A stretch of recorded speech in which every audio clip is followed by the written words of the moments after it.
कुतुब मीनार भारत की राजधानी दिल्ली के दक्षिण में मेहरौली भाग में स्थित है। ईंटों से बनी दुनिया की यह सबसे ऊंची मीनार है, जिसकी ऊंचाई 72.5 मीटर या 237.86 फुट है। कुतुब मीनार के आधार का व्यास 14.3 मीटर है, जो शिखर पर जाकर मात्र 2.75 मीटर रह जाता है। ऐसा कहा जाता है कि कुतुबुद्दीन ऐबक ने कुतुब मीनार का निर्माण 1193 में शुरू करवाया था। वह केवल पहली मंजिल ही बना सका था। उसके बाद दिल्ली के सुल्तान बने इल्तुतमिश ने इसकी 3 मंजिलों का निर्माण करवाया। इसके बाद 1368 में फिरोज शाह ने 5वीं और आखिरी मंजिल बनवाई। सन 1505 में कुतुब मीनार भूकंप से क्षतिग्रस्त हो गई थी, तब सिकंदर लोधी द्वारा इसकी मरम्मत करवाई गई। ऐसी कहा जाता है कि कुतुब मीनार का प्रयोग पास बनी मस्जिद की मीनार के रूप में होता था और यहां से अजान दी जाती थी। लेकिन यदि कोई कुतुब मीनार के बिल्कुल ऊपर खड़ा होकर पूरी शक्ति लगाकर चिल्लाए भी तो उसकी आवाज बड़ी मुश्किल से कोई सुन पाएगा।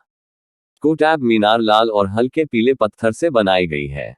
इस पर कुरान की आयतें लिखी गई हैं। ऐसा माना जाता है कि इस मीनार के निर्माण में जो पत्थर तथा अन्य सामग्री उपयोग की गई थी वह 27 हिंदू मंदिरों को तोड़कर बनाई गई थी। लेकिन मीनार पर केवल ऐसा लिखा है कि कुतुबुद्दीन ने 27 मंदिर तोड़े थे। उसने मीनार बनाई थी, ऐसा नहीं लिखा। मीनार के पास ही 4वीं शताब्दी में बना लौह स्तंभ है, जिसे गुप्त वंश के चंद्रगुप्त द्वितीय द्वारा विष्णु ध्वजा के रूप में विष्णुपद पहाड़ी पर निर्मित किया गया था। हिंदू पक्ष के दावे। अब आपको कुतुब मीनार को लेकर के हिंदू पक्ष के दावों के बारे में बताते हैं। हिंदू पक्ष के अनुसार वराहमिहिर, जो सम्राट चंद्रगुप्त विक्रमादित्य के नवरत्नों में एक और खगोलशास्त्री थे, उन्होंने इस मीनार का निर्माण करवाया था। इसका वास्तविक नाम विष्णु स्तंभ है।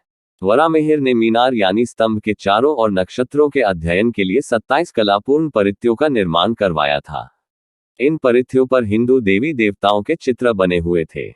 इन्हीं 27 परित्यों को तोड़कर कुतुब मीनार पर लिख दिया गया कि कुतुबुद्दीन ने 27 मंदिरों को तोड़ा।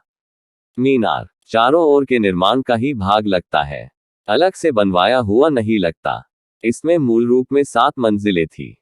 7वीं मंजिल पर ब्रह्मा जी की हाथ में वेद लिए हुए मूर्ति थी, जो तोड़ दी गई। 6ठी मंजिल पर विष्णु जी की मूर्ति के साथ कुछ निर्माण थे, वे भी हटा दिए होंगे।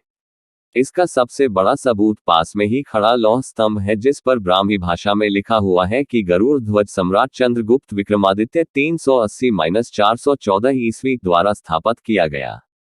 जिस महान सम्राट के दरबार में महान गणितज्ञ आर्यभट्ट, खगोल शास्त्र एवं भवन निर्माण विशेषज्ञ वराहमिहिर हुए। ऐसे राज के राज्यकाल में जिसमें लौह स्तंभ स्थापित हुआ, तो क्या जंगल में अकेला स्तंभ बना होगा? निश्चय ही आसपास अन्य निर्माण भी हुए होंगे।